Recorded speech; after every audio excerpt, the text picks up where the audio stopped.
Boa noite a todos e a todas presentes, ao pessoal que se encontra assistindo e que irão assistir pela transmissão, pela gravação.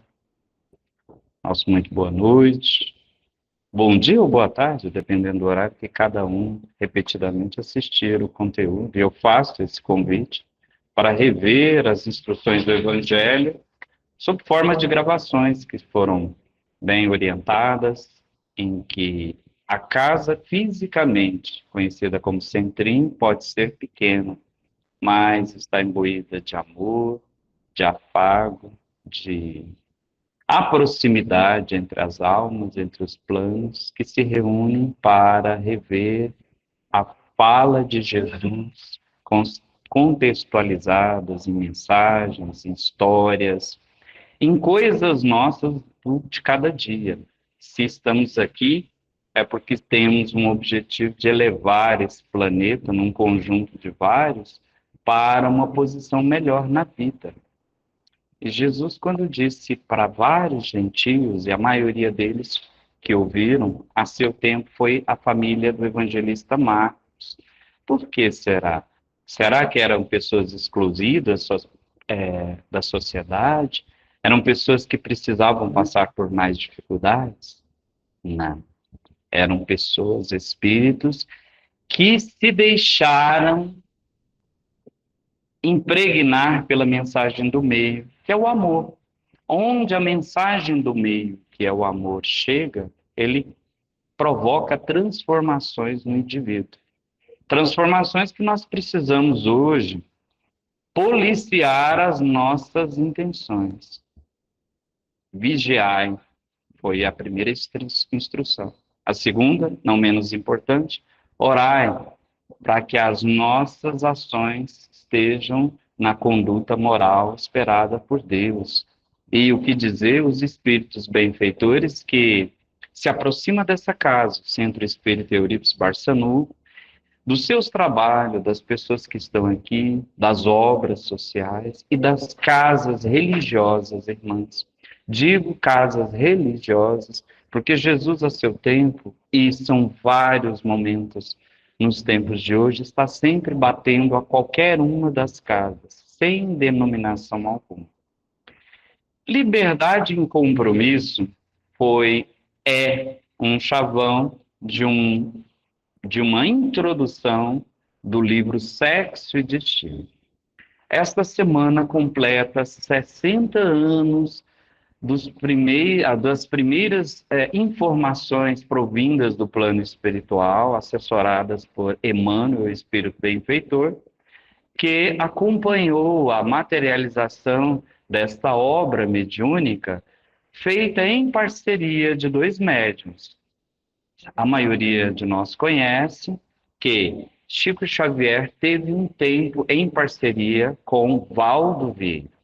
Esta obra, no ano de 1963, trata, a seu tempo, de uma história real, importantíssima, onde os personagens foram diluídos carinhosamente por pseudônimo para não causar nenhum princípio de confusão mental a priori, mas as ações dessas atribuídas a terceiros reconhecidos podem causar desordem, desamor, coisas totalmente contrárias ao Evangelho.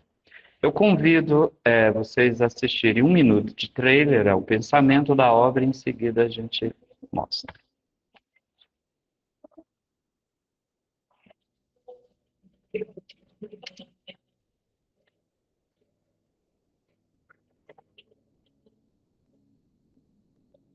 No Rio de Janeiro, duas famílias desajustadas, tragicamente ligadas aos sentimentos confusantes de amor e de ódio, alimentando causas e sofrendo defeitos. O materialismo é exacerbado, como sempre, empenhado na dissolução dos valores morais, com o total desprezo pela dignidade humana. Sexo e destino, amor e consciência, liberdade, compromisso, culpa e resgate, lar e reencarnação. Uma comovente história nascida na dura rocha da realidade cotidiana. O drama dessas pessoas não foi levado a frente público só para resultar a verdade. Foi também e principalmente para que se possa aprender com a experiência e os ensinamentos da espiritualidade superior sobre sexo e destino. Quem leva o tesouro afetivo de seu semelhante responderá por isso com dolorosas preparações, mas poderá, a qualquer tempo, aceitar em seu coração a luz retificadora. O delinquente de ontem, hoje redimido, será, se quiser, o grande mensageiro da redenção para aqueles mesmos que um dia caíram nas ciladas traiçoeiras. No mundo espiritual, assim como acontece entre os homens encarnados, também o sofrimento é o equilíbrio da alma, disciplinando, aperfeiçoando, reconstruindo. Trata de uma história que aconteceu na cidade do Rio de Janeiro, que envolveram personagens reencarnados à época da corte portuguesa, quando veio ao Brasil. Emmanuel diz o seguinte: sexo e destino, amor e consciência, liberdade e compromisso, culpa e resgate, lar e reencarnação, constituem os temas principais dessa obra, nascidos de uma realidade cotidiana de todos nós. Temos que lembrar, então, o que vem a ser liberdade, até onde se encaixa a nossa liberdade individual no contexto social dos dias de hoje, né? A gente está vendo aí problemáticas sociais, a qual a doutrina dos espíritos nos chama a colocar em ação a paz, a ordem, o compromisso para com a elevação do planeta para um lugar, como eu disse anteriormente, melhor a todos os espíritos, quer sejam imperfeitos, quer sejam buscando a plenitude da perfeição, e principalmente aqueles que, se já o atingiram, estão aqui laborando de forma permanente, assim como Eurípides Barçanufo e a Pleide de Espíritos Benfeitores, que estão trabalhando, confiando no Evangelho e nas ações provindas dele, uma melhoria como um todo. Liberdade, a gente pegar no dicionário, a gente vai ver os principais termos. Legítima autonomia, que representa ideal maior de um cidadão, de um povo ou de um país. Poder de agir livremente dentro de uma sociedade organizada, de acordo com os limites impostos pela lei. Tem uma condicionante aí, né? Para que todos possam viver em condições de igualdade, fraternidade. São elaborados, obviamente, por aqueles espíritos que já passaram por todas essas dificuldades e que nos instruem, não é? Faculdade que tem o indivíduo de decidir pelo que mais lhe convém. Paulo de Tarso já havia dito, né? Tudo parece-me lícito, mas nem tudo me convém. Será que em momento convém a gente pensar algo a que não nos pertence de outrem?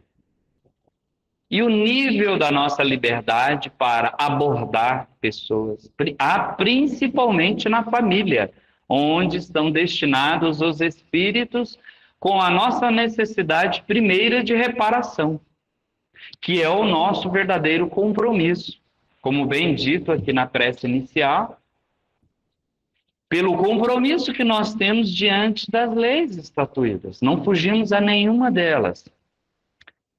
Compromisso, promessa formal, comprometimento, a começar do momento em que a gente se candidata, não é? Com os elementos a reencarnar, os elementos justos, né? Que são conferidos de tempos em tempos, na erraticidade. Obrigação de caráter social, poderíamos listar vários aqui, mas eu acho que cai bem a gente interpretar sob forma coletiva o nosso hino nacional brasileiro, né? Neste momento, para que a mensagem do amor possa ter sentido nas obrigações a que nos cabe, de família universal, né? Dívida a solver como combinado, naquilo que foi conquistado, porém sempre fica alguma coisa para trás a resolver, né? para se dar a prova de que o espírito está se aproximando da perfeição, né? Nós vamos ver alguns painéis nesse sentido aqui. Qualquer obrigação entre duas ou mais partes em controvérsia. E Emmanuel nos diz, logo prefaciando essa obra, que tem vários capítulos, nós estaremos instigando a que cada um possa pegar o livro na biblioteca. Se não tem, baixar da internet. São alguns princípios dos capítulos que trazem as coisas mais comuns à nossa vida, sexo e destino, sobre liberdade e o compromisso. O amor é a essência do universo. As criaturas nascem para aprender a amar. E esta é a rota inevitável e natural. O sexo é o legado sublime e o lar o refúgio santificante. Amor e sexo plasmam responsabilidades naturais na consciência de cada ser humano. Ninguém lesa alguém afetivamente sem reparação. Está aí a lei de ação e reação, né? Como eu havia falado, que essa obra ela tem a participação de vários espíritos que dirigem atividades entre planos. Existe uma colônia o Instituto de Almas Irmãs, onde o diretor irmão Félix, junto com André Luiz e outros alunos, recebem de colônias superiores o tratamento na cidade do Rio de Janeiro de casos onde eles estão intimamente ligados. Na nossa liberdade, que é monitorado, no nosso compromisso, que também é monitorado, nós todos sabemos dos nossos deveres, né? E esses deveres sobre o processo reencarnatório unem duas famílias que, em tempo passado, junto à corte portuguesa que veio para o Brasil, reencarnam e formam famílias. A primeira delas, Nemésio e Beatriz, cujo filho é Gilberto. Há um pai nesta história toda, o senhor Pedro, pai de Beatriz, que foi um comerciante famoso da cidade, há mais de 40 anos desencarnado, sempre está pela aproximação da oração nessa casa. E do outro lado, o irmão Félix também está intimamente ligado ao casal Cláudio e Márcia, que possui uma filha adotiva. Possui a presença de uma enfermeira Marina, que é filha de Márcia, e a presença de obsessores ferrenhos, que fazem uma perseguição implacável no pensamento e na liberdade. Por isso que eu disse, até quando nós, encarnados, e até quando nós, desencarnados, vamos estar não policiando e invadindo o espaço do outro, prejudicando o desenvolvimento, né? Deixando de amar, né? E o que acontece? Há uma trama entre as famílias em que envolve esses assuntos, porque quando nós fazemos o comprometimento, vamos para a cidade de Goiânia formar uma família futuramente, a gente sabe que foi difícil o tempo de erraticidade.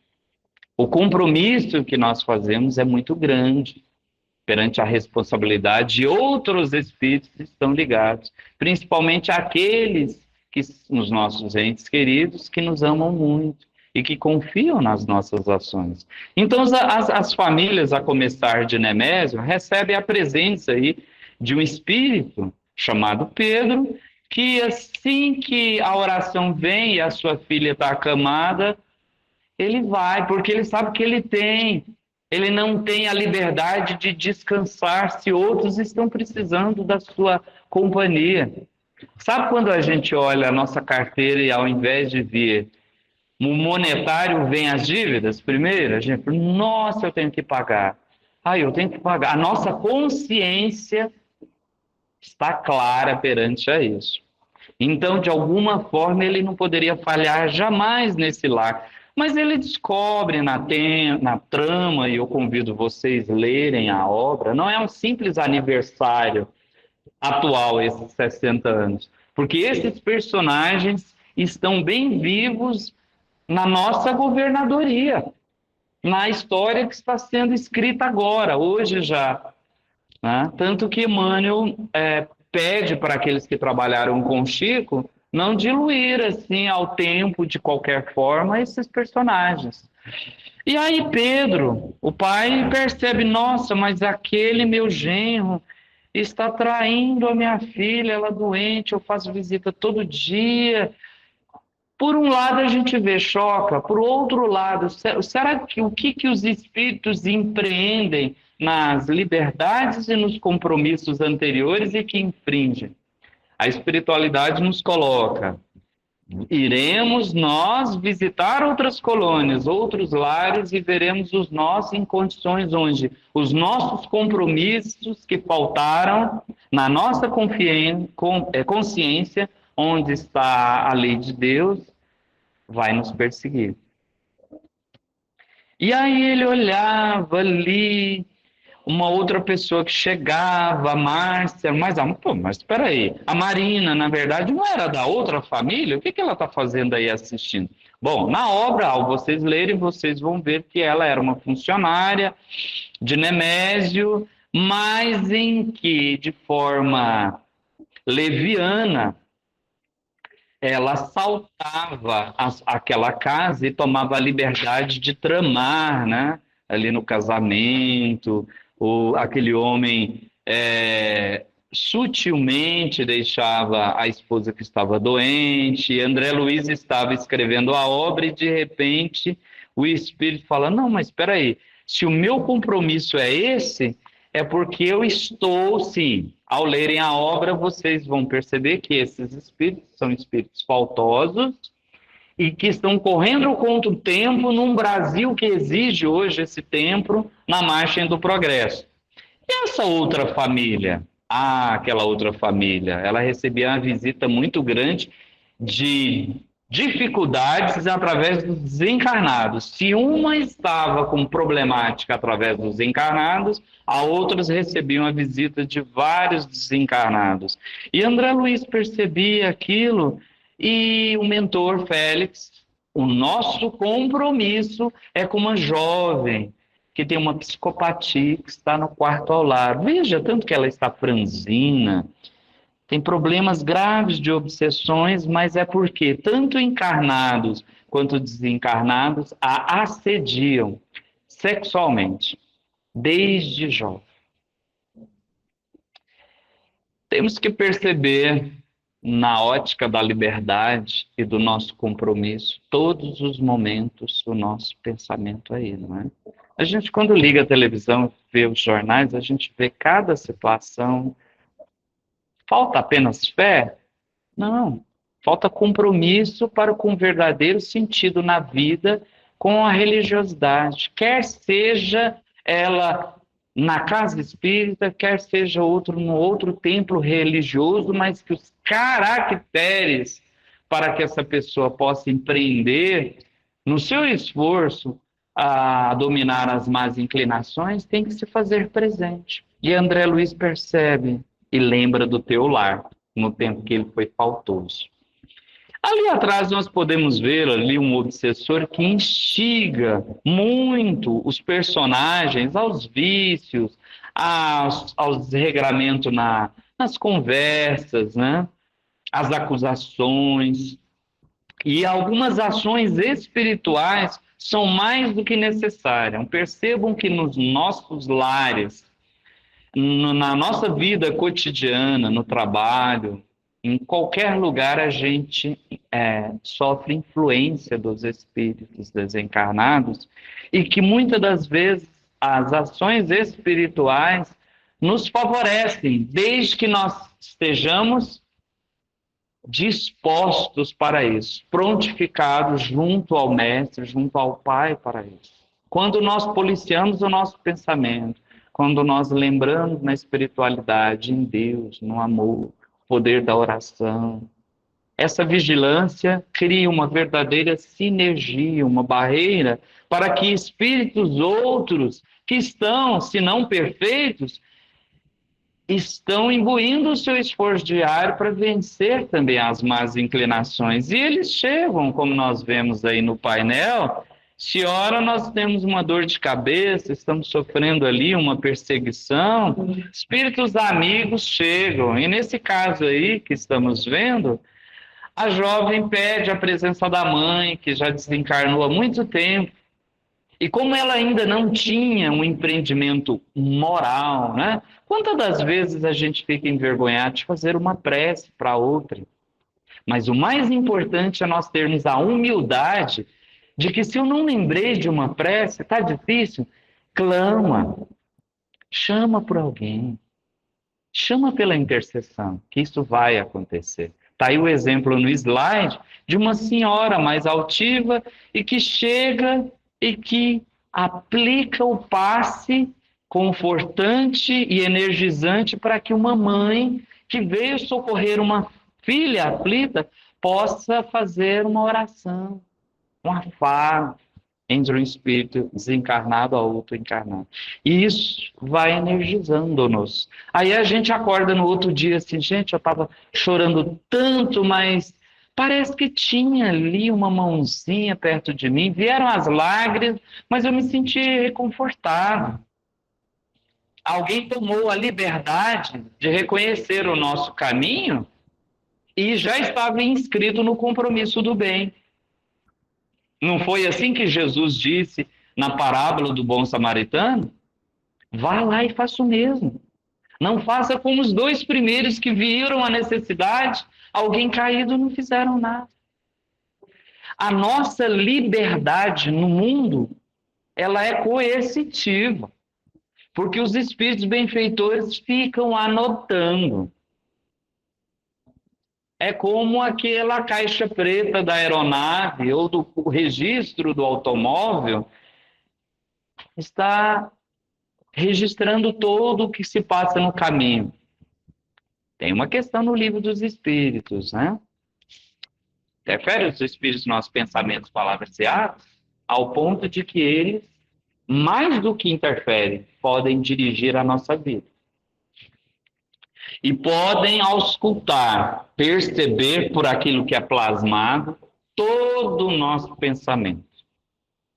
Mas aí no outro dia, a filha estava tão revigorada que chamou a mãe adotiva para tomar um sorvete, falar sobre a vida, estava decidida a estudar, e a mãe adotiva tinha algumas intenções maliciosas e tinha uma trama com o marido, porque, na verdade, ela era muito farrista, queria se dar bem, e ele era apaixonado pela própria filha adotiva. Ele sabia que o filho Gilberto, do colega da outra família, intencionava um namoro, e chamou, ouvindo, porque o seu pensamento ficou tão liberto das coisas do bem, que o obsessor que está aí atrás dele aproveitou do momento e se faz pela conduta do outro. Então, olha o perigo que nós corremos na vida ao sair da nossa identidade, um esforço que é empreendido para se fazer outro. Ele rouba momentaneamente o trejeito do jovem, percebe o perfume, a roupa, para se fazê-lo no dia posterior.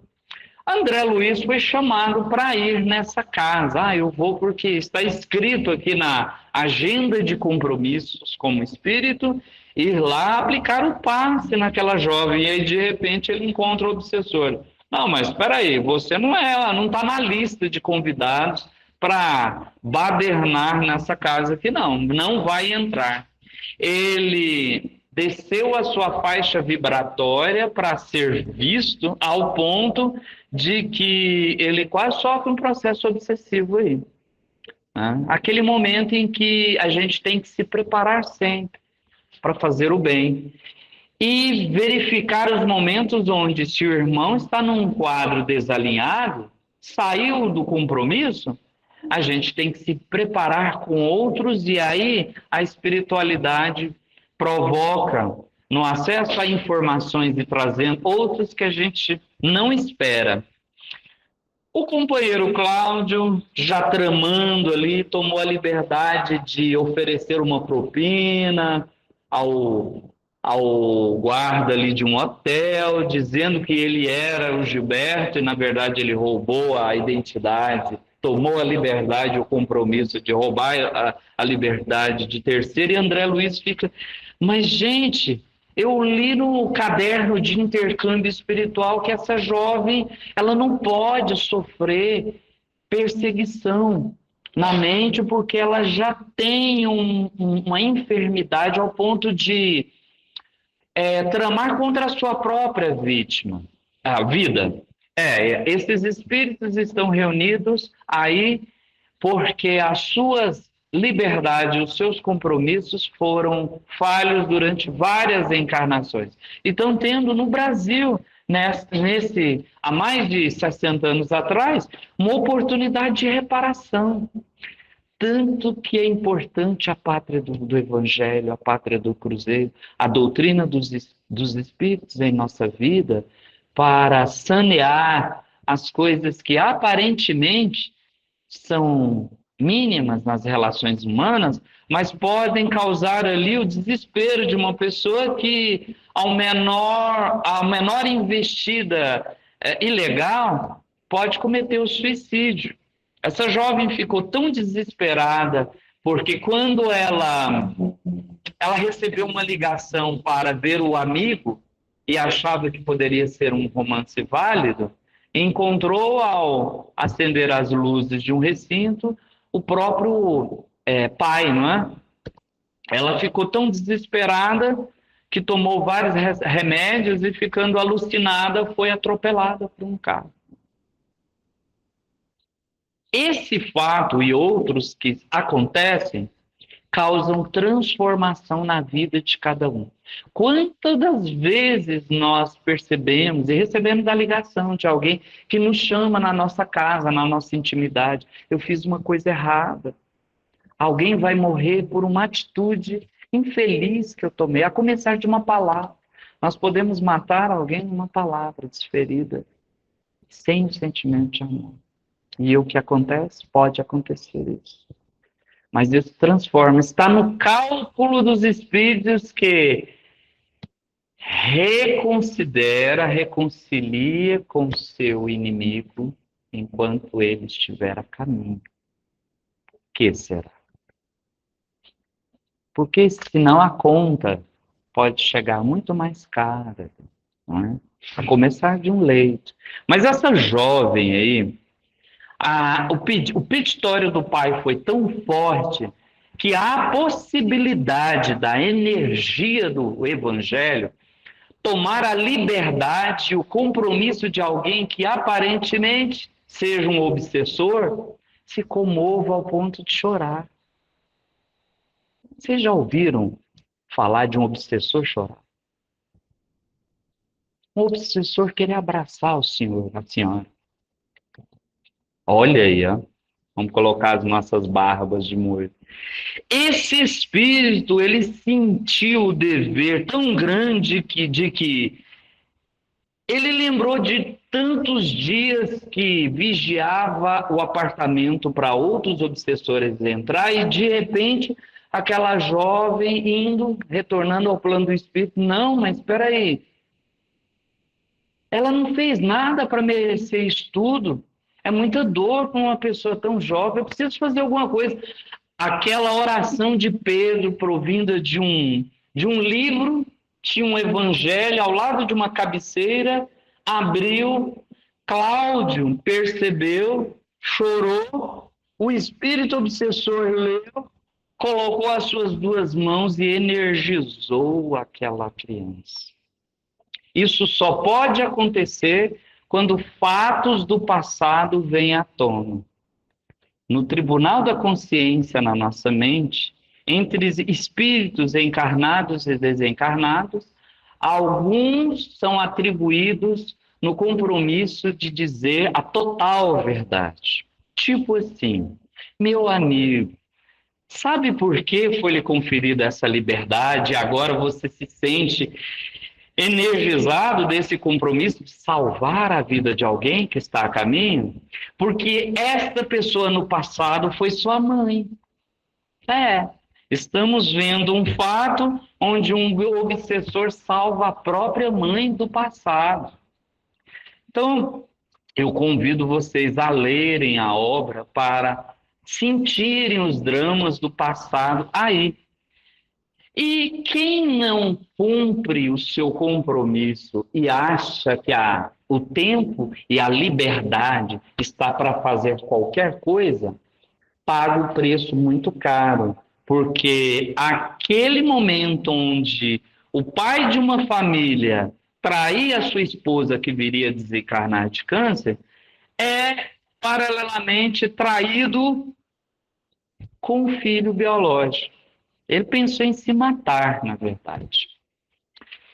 Bom, a espiritualidade nos traz o seguinte: no leito da dor, na reunião de espíritos que se aproximam aí de um hospital, vêm e são convidados, assim como na casa espírita, a entender a instrução do Evangelho, para serem encorajados a jogar fora o homem velho e a habitar novos pensamentos, mesmo que ele volte no empreendimento como uma criança, no educandário, né? André Luiz, não. Irmão Jacó, quando desencarnou e foi para uma colônia, ficou todo surpreso ao ver que os seus professores, e foram os primeiros espíritos que lhe acercou na nova morada, eram crianças aladas. Mas eram crianças na forma, mas de grande conhecimento espiritual. Às vezes nós achamos que uma forma é tal, mas a retratação está no seu interior, na sua fragrância espiritual, não é? Então essa menina, de tanto passar por sofrimentos, por tendências da libido, da sexualidade, pediu mais uma nova prova naquele cenário. E ela quase perde a sua prova, não fosse o entendimento desses aí que se reuniram e se prontificaram de sair da sua condição egoísta, né? Porque a nossa liberdade é policiada ao ponto de, às vezes, temos que parar tudo o que nós estamos fazendo e, para que nós consigamos algo mais valoroso com esses espíritos, nós mudamos nosso compromisso. Aparecem atividades, aparece aquilo que a gente diz assim: nossa, mas eu não tinha nada a ver com aquele acidente. Nossa, mas essa pessoa está me perseguindo todos os dias, e agora? Aí, em momentos de desenlace do corpo, a gente pode perceber aí no slide, que a gente vê um cordão de prata, a menina que estava sofrendo não está sofrendo mais, ela agradece pela intervenção a tempo, mesmo que ele tivesse assediado ela sexualmente, moralmente. O pai chora de alegria e ele percebe a nova rotina que ele tem que levar na sua vida. Abandonar toda aquela vida de liberdade pueril, não é? Tem tanta coisa que a gente acha que é um compromisso sério e que nos está tirando da estrada do bem, né? E de tempos em tempos os espíritos se reúnem aí, não é? Nas colônias, quer seja de dia, de tarde ou à noite. Para o espírito desencarnado não há tempo, né? Métrico. Mas, na verdade, André Luiz descobre num capítulo, diante da liberdade e compromisso, o maior gancho. Eu vou contar o maior gancho, mas não vou contar a trama. É que na época em que esses espíritos aí vieram junto com a corte de Dom João VI, vieram também consigo as liberdades equivocadas, os compromissos que não têm nada a ver com amor familiar e que desregraram aquele fim do processo imperial para o início de república. E eles pagaram caro demais. Ainda bem que tiveram uma chance de se reunir num tempo, de se reconciliar, para que uma nova geração pudesse vir. Aquele que era diretor de um trabalho espiritual foi pego em flagrante, porque os livros são contabilizados lá também. Aparecem os nossos delitos morais. Os trabalhos são muitos, mas as multas também aparecem. Eis que um belo dia, aprendendo junto com seus colegas, alunos, André Luiz descobre que o maior motivo que irmão Félix tinha para com essas duas famílias é por ter adulterado, moralmente falando, aqueles lares e ter tirado essas pessoas do compromisso do bem. A espiritualidade não tira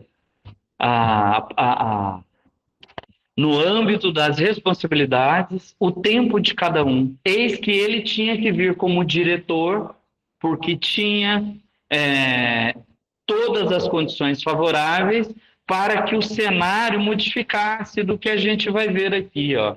A Baixada Friburguense do Rio de Janeiro, onde alguns eram barões, né? O diretor Félix é esse senhor que está aí à direita e que depois de pagar alto a conta, se inscreve nesse projeto. E eu recomendo que vocês leiam o livro, as formas de que como essa história tão linda, maravilhosa, nos inspira a olhar com mais carinho a questão da nossa liberdade, do nosso compromisso perante a família, porque ela não se encerra em uma geração. Podem ter iniciado nessa geração, né, final do tempo do Império passado, olha o Rio de Janeiro, são fotos reais que foram tiradas por um fotógrafo francês e que hoje já estão assim, não é? Mas será que esses espíritos, e assim como todos nós, incluindo aos amigos que estão aí na internet, estão lembrando que a valia é do amor permanente? Será que existem espíritos que vêm a qualquer tempo, independente das suas atribuições, para nos ensinar a amar sempre?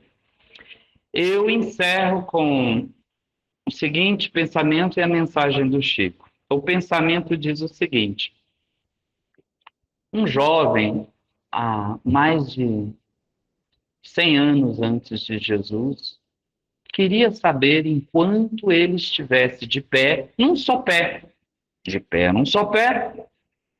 todo o conhecimento da Sagrada Escritura daquela época, em uma única palavra. O sábio que estava o atendendo riu, zombou, caçoou do jovem. Vai-te embora, é muito conhecimento. Você é muito jovem e não tem responsabilidade para entender o conhecimento das Escrituras. Ele foi embora, triste, né? Mas não desistiu. Mais tarde ele voltou e um outro sábio atendeu. E disse o seguinte: enquanto estiveres de pé, num só pé, lhe digo, ama. Ele olhou para o alto. Ama? Ama. Apenas isso. Uai, se tudo que está nas Escrituras é ama, e o resto? E aí, sorrindo, ele disse: quem ama não precisa do resto. Jesus abençoe. Vamos ouvir uma mensagem de Chico Xavier.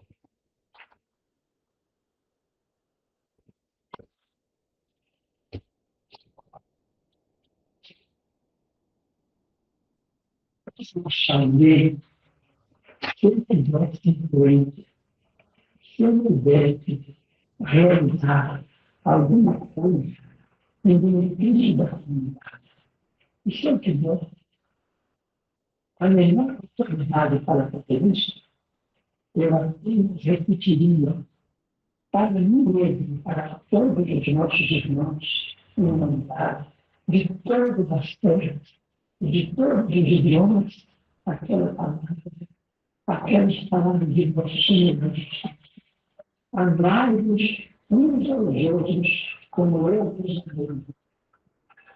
Esse amor, o esquecimento de si mesmo. Esse amor é tudo. O amar de desenvolver, o amar de desenvolver, como eu desenvolver. Amar a viver por alguma causa, sem pedir nada, sem esperar. E para mim, não deu da compreensão da inteligência do próximo, então, deve trabalhar imediatamente por um mundo melhor, pela extinção das guerras e pelo incentivo do progresso em base de mecanismos convenientes para que nós todos sejamos melhor unidos. E precisamos optar em frente da vida aí, servindo ao Pai do Criador, ao nosso Senhor da vida, e a todos os princípios das novas vidas, para que o convertido não fique. Deixamos de ser verdadeiro e amar com o amor da Espírito Sagrado entre nós. Isto é, amor sendo contigo. Porque o amor é perspectiva, infelizmente, muito parente de grande parentesco com o amor de Deus. E eu tinha que saber um grande homem. Liberdade e compromisso é respeitar e amar sempre.